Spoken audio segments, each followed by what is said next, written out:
ব্যাখ্যা করে দিয়েছিলাম এই এনস্পেয়ার বিডি চ্যানেলে। অনেকে এই ভিডিওগুলো যখন দেখো যে 2026 সালের এসএসসি পরীক্ষার শর্ট সিলেবাস, তখন তোমরা অনেকে কমেন্ট করো যে এটা সঠিক কিনা। তো আজকের এই ভিডিওতে সম্পূর্ণ ক্লিয়ার হয়ে যাবে এটা আসলে আসল কিনা।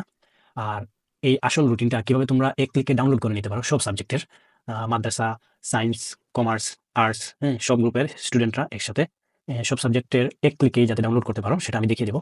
সেটা মোবাইল এবং কম্পিউটার দুই মাধ্যমেই আমি দেখিয়ে দেবো। প্রথমেই দেখিয়ে দিচ্ছি এটা আসলে সঠিক কিনা। দেখো, আমি প্রথমেই প্রবেশ করছি হচ্ছে এনসিটিভি ওয়েবসাইটে। এনসিটিভি যেটা হচ্ছে জাতীয় শিক্ষাক্রম পাঠ্যপুস্তক বোর্ড, এনসিটিভি। তো এটা হচ্ছে বাংলাদেশ সরকারের শিক্ষাক্রমের অথেন্টিক মেইন ওয়েবসাইট। এখানে যেটাই থাকবে ওটা হচ্ছে অথেন্টিক একদম, এটা কোনো ভুল নেই। দেখো এখানে নোটিশ বোর্ডে তোমরা এখানে যদি সবকিছু না দেখতে পারো, তো এখানে এই যে নিচে আছে সকল, সকল ক্লিক করার পর